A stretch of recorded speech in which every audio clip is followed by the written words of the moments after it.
안녕하세요. 책 읽기 좋은 날입니다. 오늘 소개할 책은 우리가 지나쳐온 무의식적 편견들, 상처 줄 생각은 없어서입니다. 지은이는 돌리추구, 옮긴이는 홍선영, 발행은 든 출판사입니다. 이 책의 저자 돌리추구는 선한 사람들의 심리를 연구하는 사회과학자입니다. 그는 소외 집단을 향한 편견에 맞서고 싶은 사람들을 위해 증거 중심의 연구를 소개하는 책은 그리 많지 않다는 사실을 깨닫고 자신이 찾아낸 자료들과 지금껏 만나온 사람들의 이야기를 한 권의 책으로 묶어 이 책을 집필했습니다. 우리가 유튜브의 재미난 동영상을 보면 흑형이라는 단어가 유머러스하게 사용되고 있는데요. 흑인에게 나름 호감과 친근함을 표현하려는 뜻에서 그 단어를 사용하는 듯 했으나 실은 그 말이 한국 사람이 주센징이라는 말을 들었을 때와 비슷한 느낌일 것이라고 합니다. 또한 역시 여자분이 하니까 일처리가 꼼꼼하네요. 아무래도 남자라 그런지 힘이 좋네. 달리기는 흑인이 최고지. 근육이 다르잖아. 이렇게 흔하게 듣는 말들을 심리학자들은 온정적 차별이라고 부릅니다. 대놓고 부정적인 말을 들었을 때보다 실제 상황에서 지적하기가 더 어려운데요. 이는 좋은 뜻으로 한 말이기 때문입니다. 하지만 이는 특정 정체성에 고정된 배역을 부여한다는 점에서 분명한 차별입니다. 부적절한 단어 사용이든 온정적 차별이든 좋은 사람들도 때론 실수를 합니다. 의도한 것은 아니지만 그렇다고 괜찮은 것은 아닙니다. 그런 말은 사석에서든 농담으로든 오가는 순간 사회적 차별을 커지게 만드는데요. 상황을 반복하고 싶지 않다면 그럴듯한 변명보다는 그렇게 살지 않는 법을 배워야 합니다. 세상의 분열을 만드는 편견과 차별을 깨기 위해 무엇이 필요하고 무엇을 배울 수 있는지 지금부터 책 속으로 들어가 살펴보도록 하겠습니다. 오늘도 책 읽기 좋은 날과 함께 즐거운 시간 되세요. 구독, 좋아요, 알림 설정은 사랑입니다. 잊지 마세요.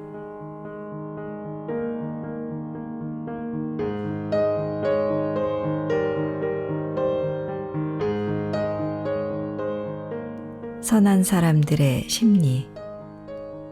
나는 선한 사람들의 심리를 연구한다.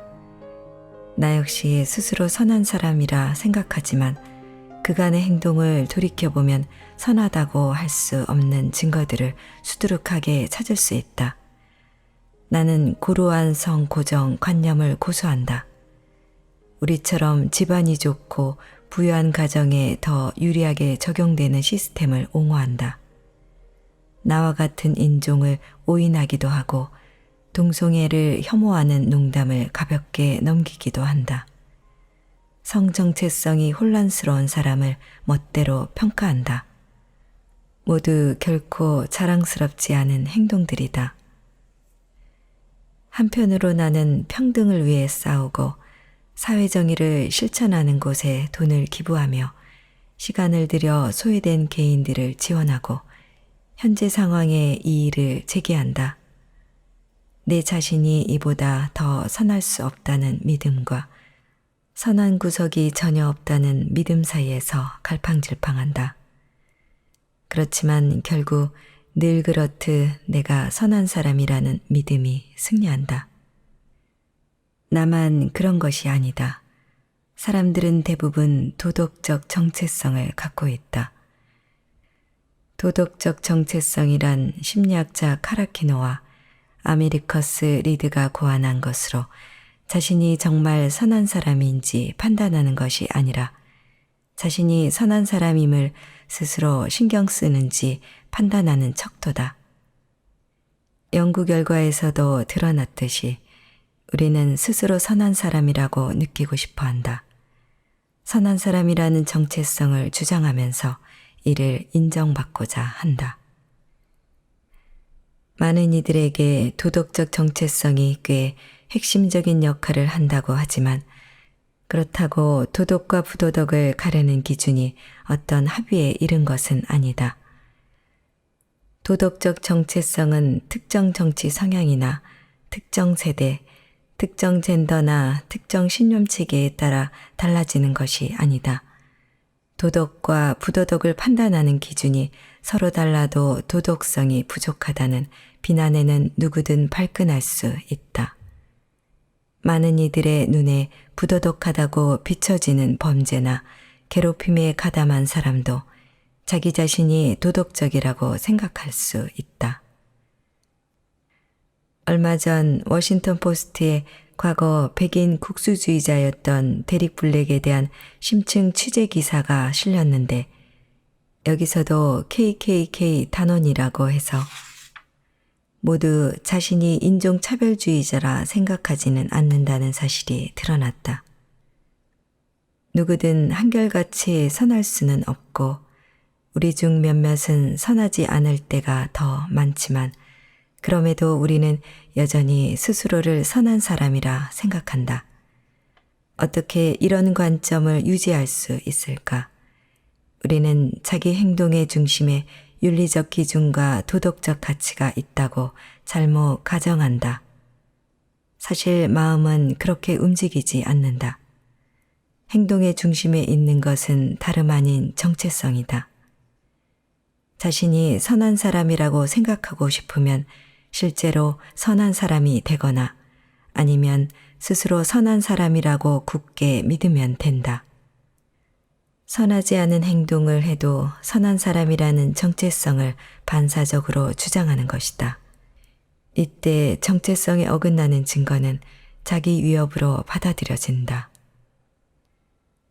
사람이 자기 위협을 얼마나 순식간에 매끄럽게 처리하는지는 아무리 과장해도 지나치지 않다. 우리의 몸은 박테리아와 싸우게 되어 있고 마음은 자기 위협과 싸우게 되어 있다. 그렇다고 우리가 악한 사람이 되는 것은 아니다. 다만 악한 일을 해도 그 사실을 제대로 인지하지 못하는 것이다. 결국 사람은 모두 심지어 선한 사람들조차 악행을 저지른다. 다른 사람의 악행은 금세 눈에 띄지만 자기 자신의 악행은 좀처럼 보이지 않는 법이다.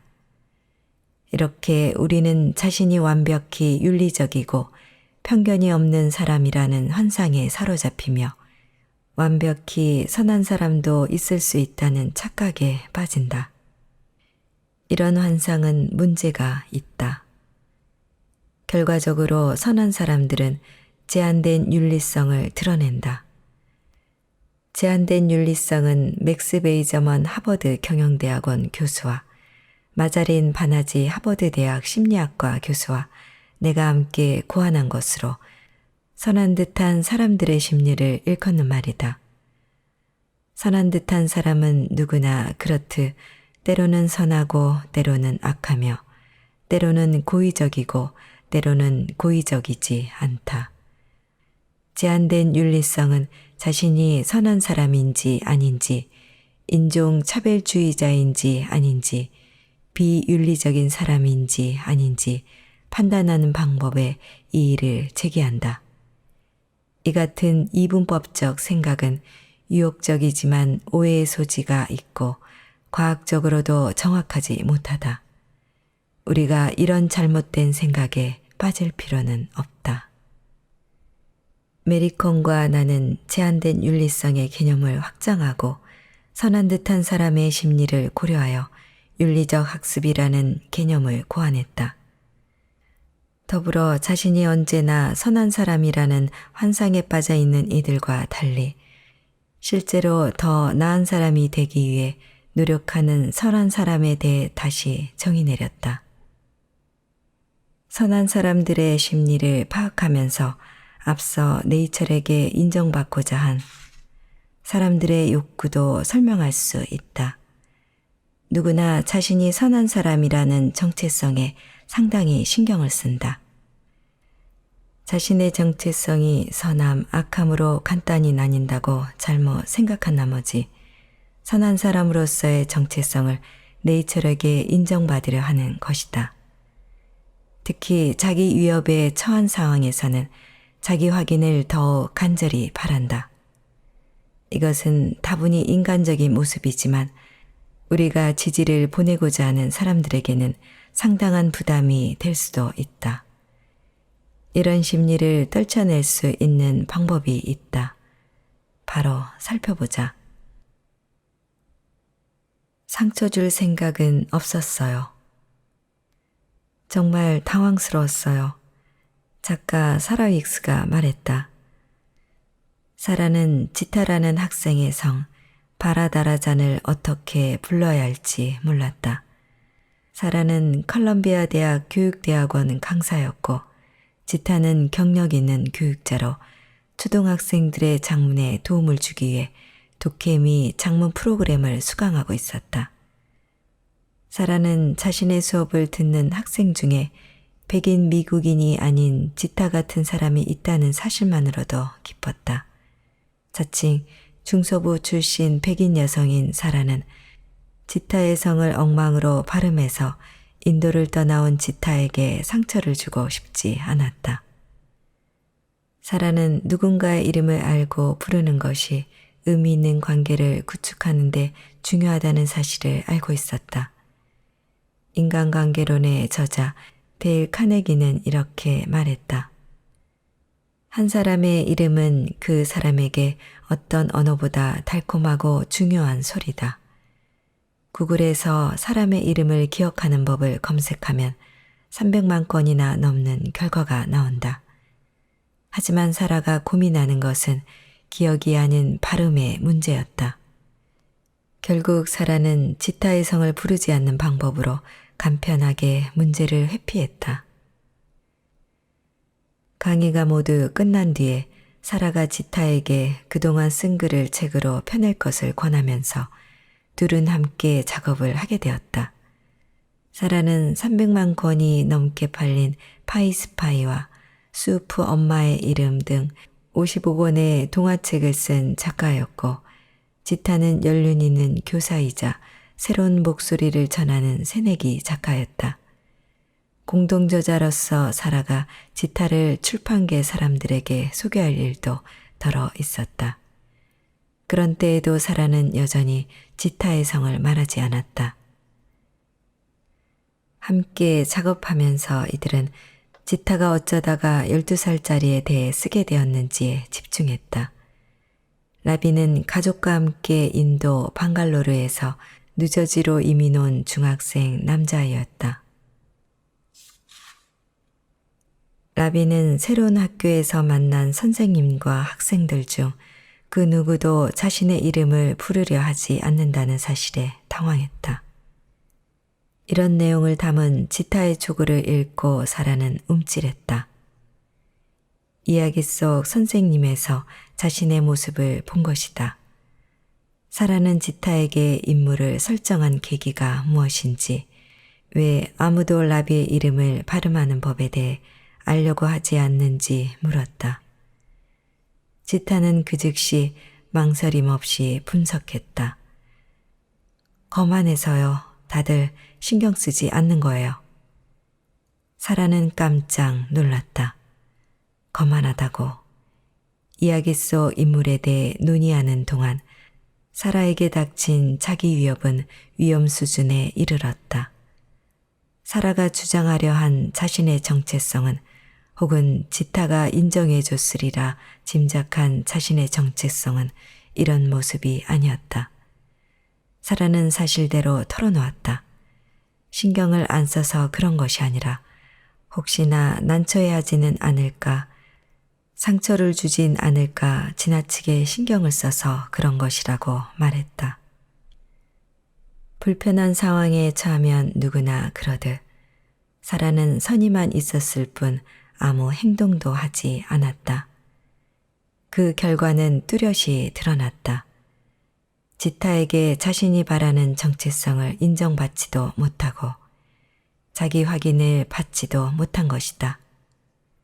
사라는 자신 같은 사람의 의도와 믿음을 지타가 어떻게 인식하는지, 그런 인식이 어떤 결과를 낳는지 알지 못했다. 이 지점에서 사라는 믿는 사람에서 구축하는 사람으로 나아갔다. 사라는 지타에게 바라다라잔과 수리야 나라야난 주인공의 성이자 결혼 전 지타의 성을 어떻게 발음하는지 알려줄 수 있느냐고 물었다. 지타는 흔쾌히 응했다. 그제야 사라는 상대방이 자기 이름을 모국어로 빨리 말할 때에는 양해를 구해 한 음절씩 분명히 들어야 한다는 사실을 깨달았다. 사라는 조금 더 천천히 발음해 달라고 청했다. 지타는 사라가 노력하고 있다는 사실을 알아보고 다시 한번 기꺼이 응했다. 사라는 지타의 이름을 발음대로 적고 발음하는 법을 연습했다. 자기 위협에 처할지 모른다는 걱정을 내려놓고 나니 이름을 비슷하게 발음하는 것은 생각보다 어렵지 않았다. 그의 말이 맞다. 드라마 왕자의 게임 속 인물들이나 아놀드 슈워제네거 같은 이름도 발음할 수 있다면 버러 다르 아정과 수르이아네리야난도 발음할 수 있다. 이전까지는 단지 노력하지 않았을 뿐이다. 일주일 뒤 사라는 지타에게 전화를 걸었다. 지타가 전화를 받자 사라가 물었다. 지타 수리아네리아난 버러다라전 씨 맞나요? 지타는 울음을 터뜨렸다. 몇 년 전 미국에 온 뒤로 누군가가 그의 이름을 완전히 부른 것은 그때가 처음이었다. 정말 처음이에요. 지타가 힘주어 말했다.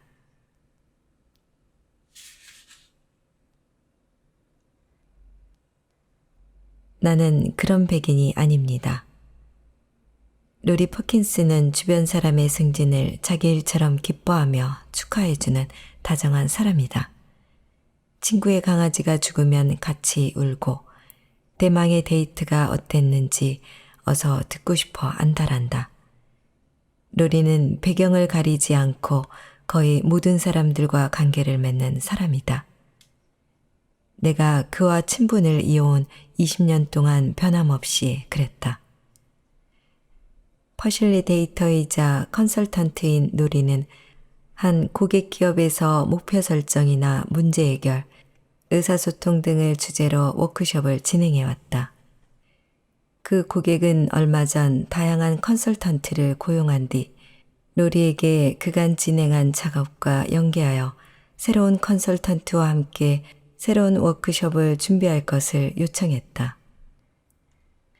새로운 워크숍에서 다루게 될 주제는 시스템적인 인종차별이나 백인의 특권 등 백인인 로리에게는 낯선 것이었다. 로리는 새로운 워크숍에 참석하던 당시를 떠올리며 말했다.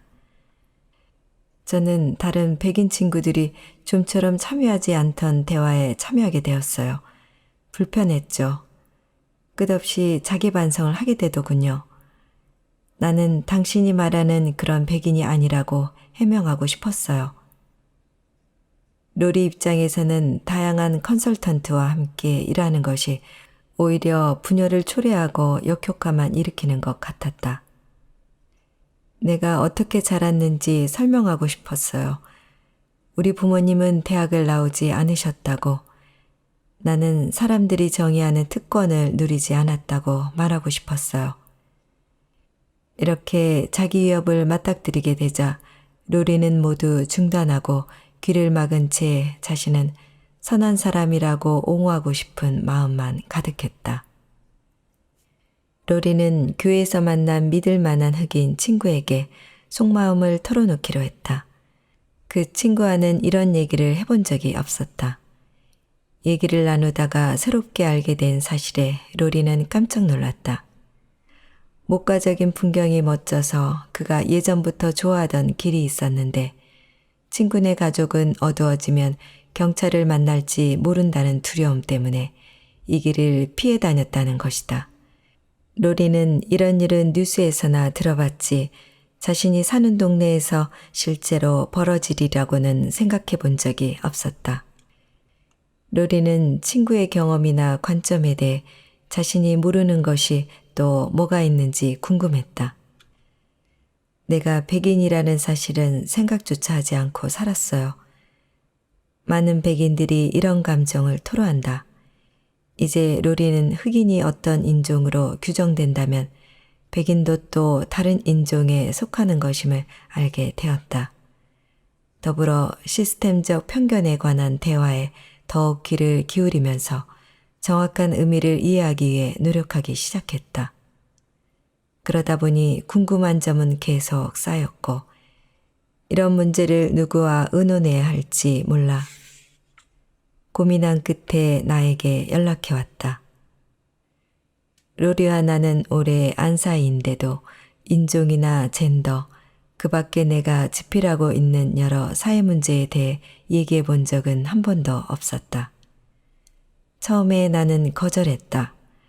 로리는 다양성을 믿는 사람이었지만 가까이 지내는 유색인종 친구는 나를 포함해 몇 명 되지 않았다. 이런 사람에게 시스템적 편견에 대해, 즉 내 눈에는 훤히 보이지만 남들 눈에는 보이지 않는 것들에 대해 설명하기는 힘들다. 살면서 나는 이미 수많은 이들에게 이런 진 빠지는 설명을 해줬지만 누구 하나 제대로 이해하는 사람이 없었다. 미국이 내게 적대적인 나라처럼 느껴졌다. 결국 나는 편견의 표적이 자신이 될 수 있다는 생각을 한 번도 해보지 않은 사람들에게 구구절절 설명하느라 힘을 다 쓰느니 이 모든 감정적 에너지를 내 소중한 가족에게 쏟아붓겠다고 다짐한 터였다. 나는 노리에게 이 사실을 그대로 전하면서 직접 읽어볼 책과 소셜미디어에서 찾아볼 사람들을 추천해 주었다. 로리는 추천받은 책과 사람들을 모두 찾아본 뒤 다시 나를 찾아왔다. 그렇게 우리의 대화는 시작되었다. 2016년 미국 대선, 경찰이 무기 하나 없는 흑인을 살해하는 영상, 로리가 교회 친구와 나눈 대화, 아이들이 던진 곤란한 질문들, 다양성 워크숍 등 여러 사건들이 휩쓸고 지나간 뒤 세상에 대한 로리의 생각은 달라졌다.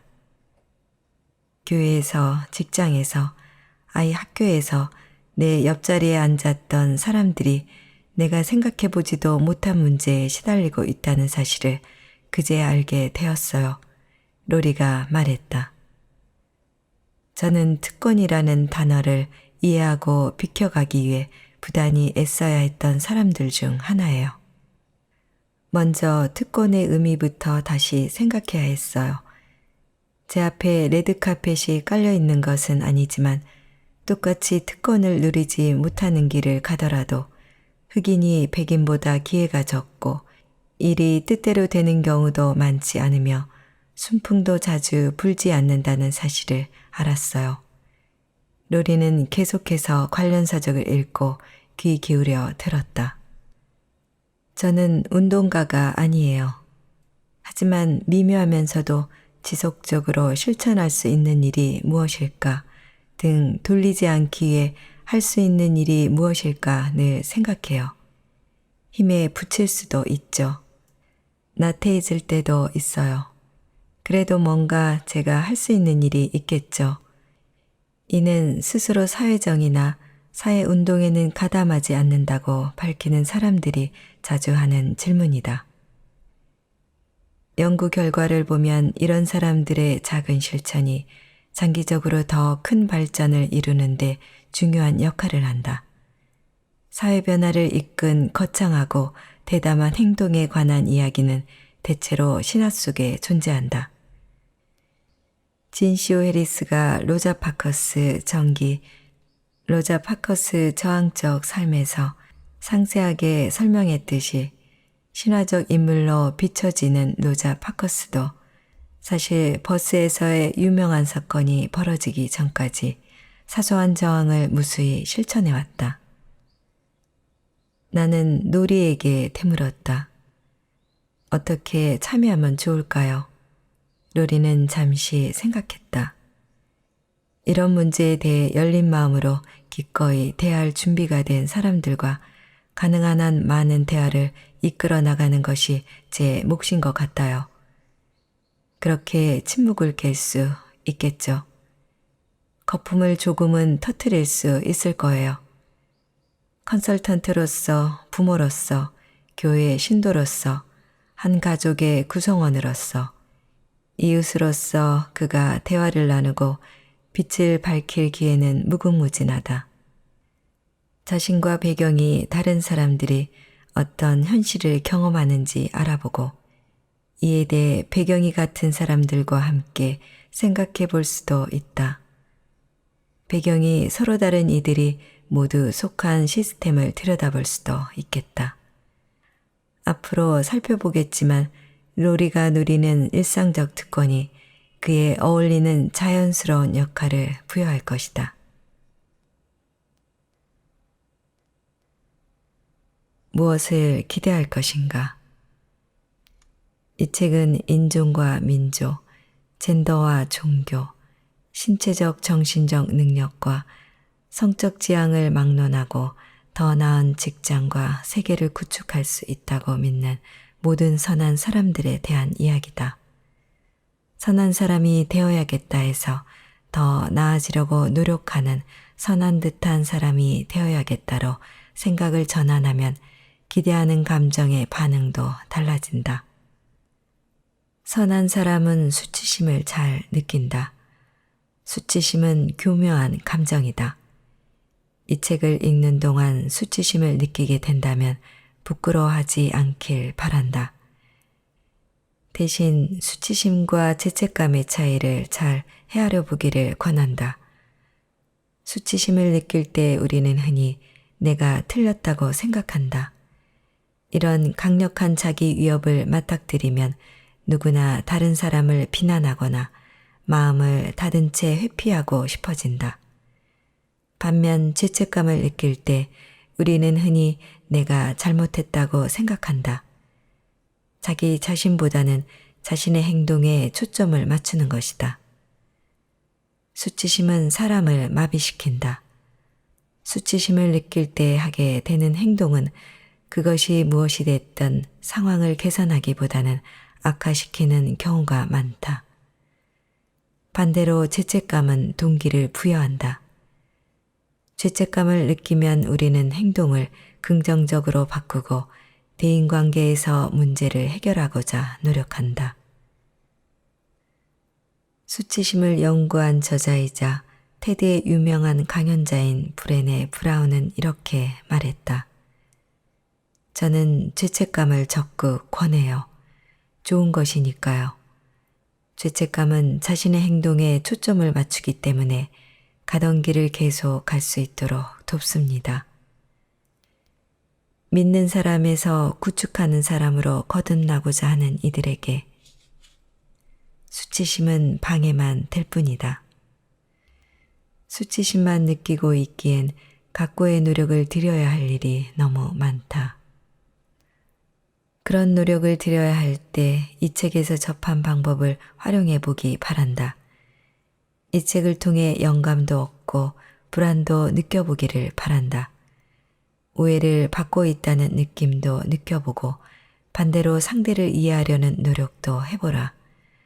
상대를 마음대로 판단하고픈 충동과 자기 자신을 되돌아보라는 나의 권유 사이에서 균형을 맞춰보라. 수치심에 추한 민낯에 끝까지 맞서 싸울 수 있다면 당신의 마음은 충분히 열려 있으니 이 모순을 거뜬히 헤쳐나갈 수 있다는 뜻이다.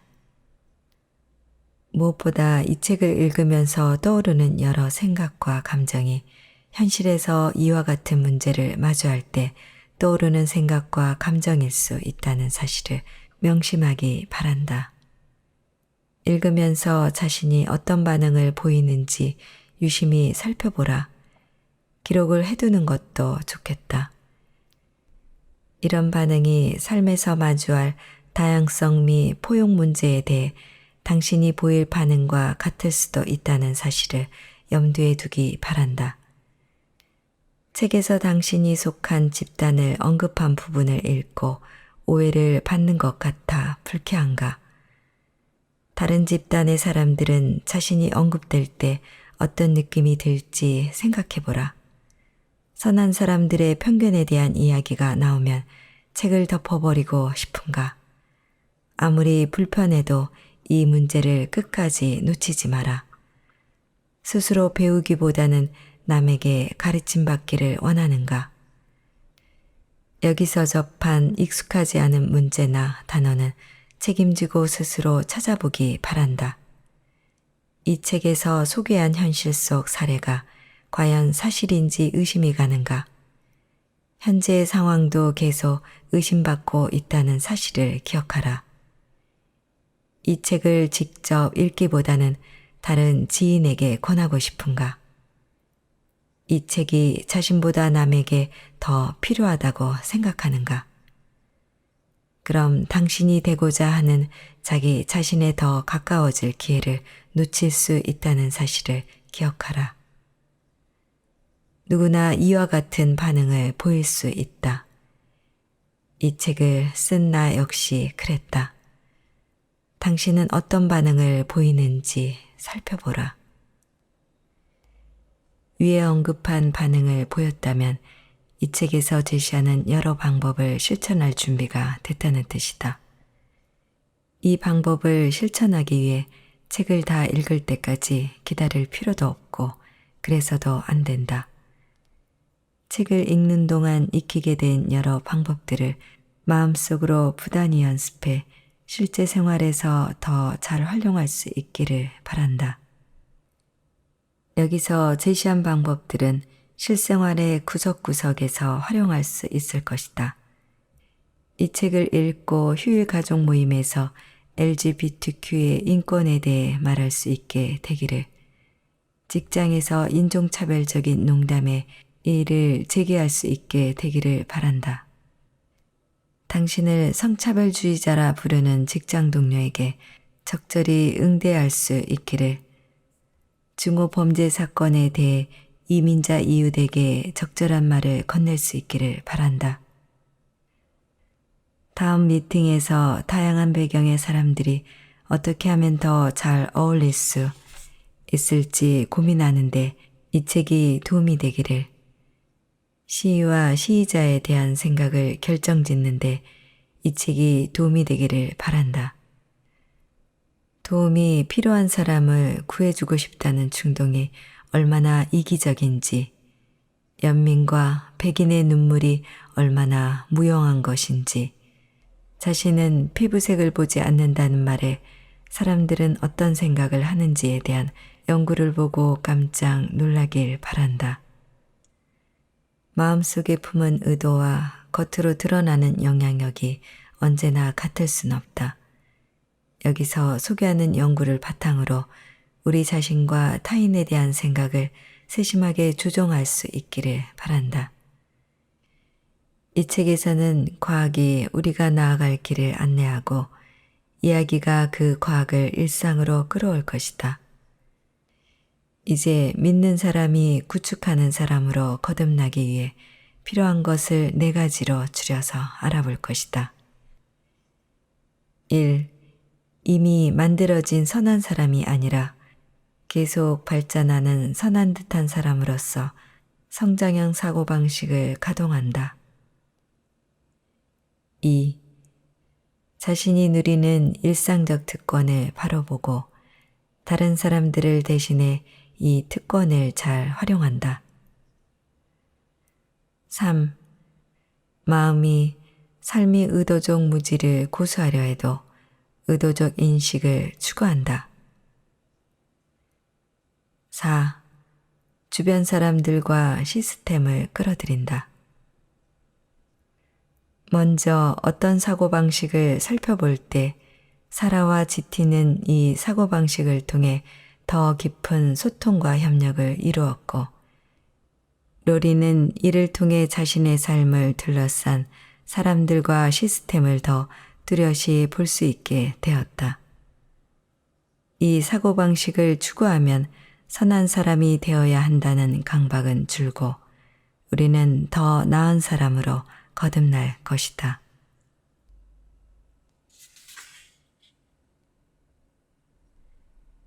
성장형 사고방식을 가동하는 법. 누구나 비틀거린다.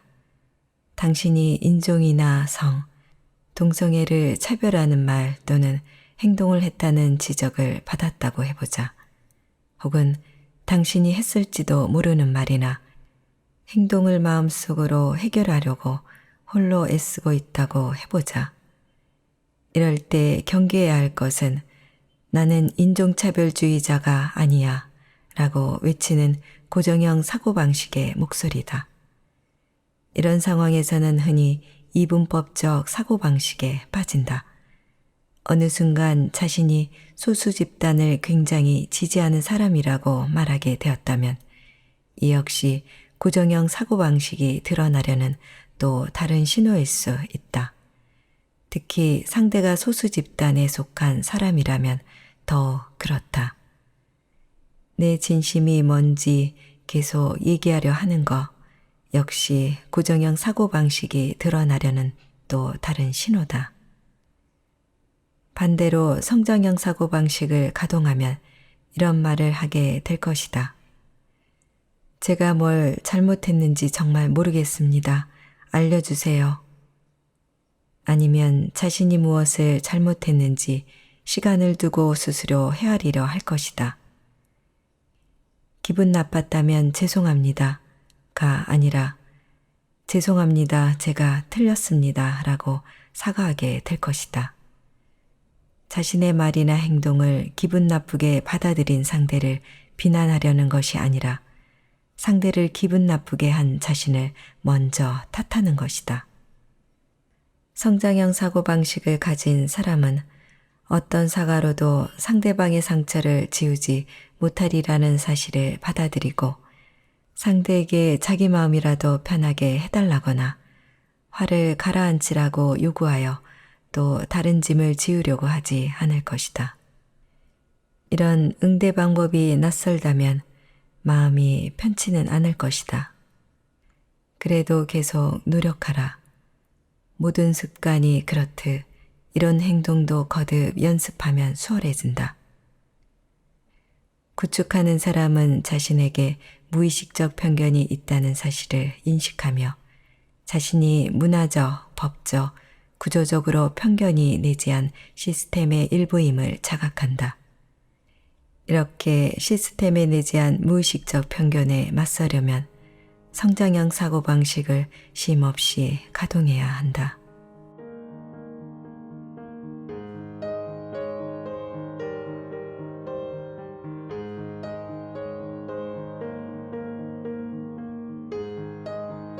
제 읽기 좋은 날 오늘은 우리가 지나쳐온 무의식적 편견들, 상처 줄 생각은 없었어를 보내드렸습니다.